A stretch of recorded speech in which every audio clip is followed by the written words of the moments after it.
Was in a booming time, it was in a next level ಕರೆಕ್ಟಾ?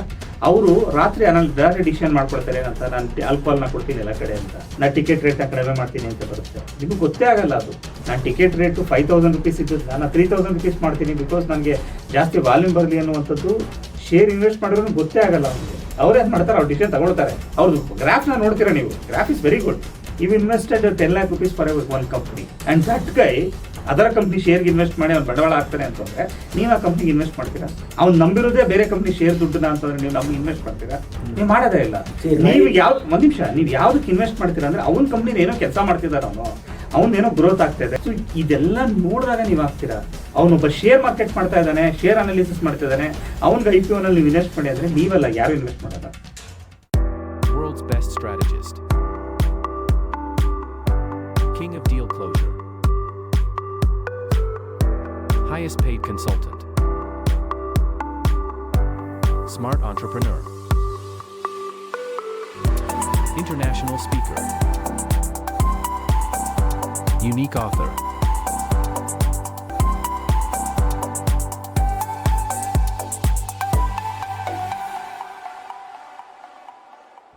I will agree to majority people are there who do not understand the stock market and put money. But if you really understand, you do your research work thoroughly.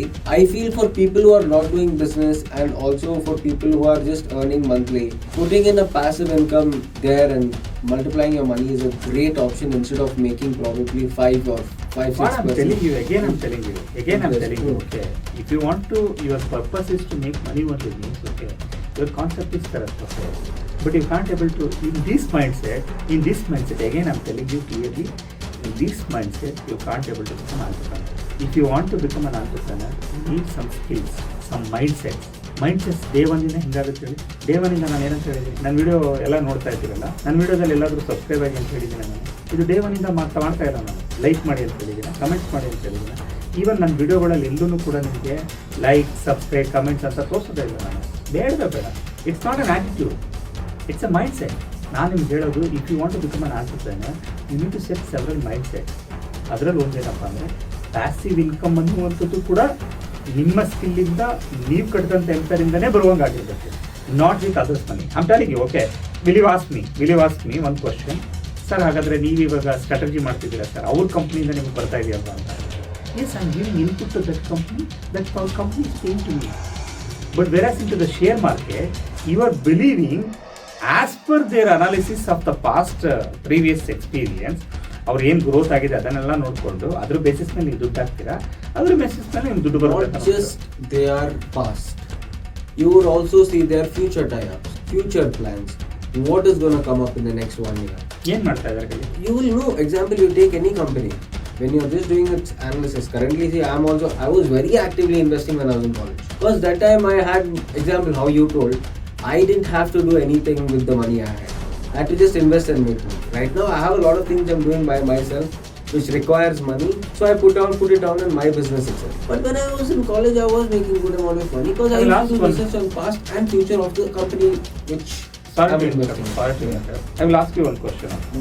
In a day, okay, at what time the trading will happen? Let us assume from 9 o'clock or 10 o'clock? 9 to 3:30. 9 to 3:30. It's a productive time of all business people. Will you agree? If you want to do any analysis, you need to use this productive time as an entrepreneur.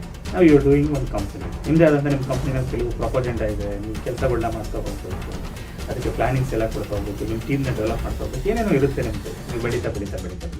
Meanwhile, if you want to invest your valuable time in that means, okay, what was earning from that in a share, okay, ಅದು ತುಂಬ ಕಡಿಮೆ, ನೀವು ಇಲ್ಲಿ earn ಮಾಡೋದಕ್ಕೆ use ಮಾಡುವಂಥದ್ದು. ಇದು ನಿಮ್ಮ ಟೈಮ್ನ ಅಲ್ಲಿ ಇನ್ವೆಸ್ಟ್ ಮಾಡ್ತು ಅಂದರೆ ಇಲ್ಲಿ ಪ್ರೊಡಕ್ಟಿವಿಟಿ ಹಾಳಾಗ್ತಾ ಹೋಗುತ್ತೆ. This is an empire which you are going to build. I will totally agree. As an entrepreneur, you're absolutely right.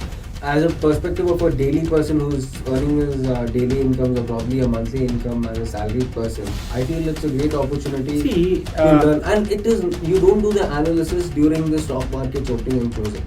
You do the analysis before the stock market opens. You do the analysis based on their prior financials, their accounting, and their future tie-ups and their future strategies. Will you know what decision they took yesterday night? Obviously not. How you know?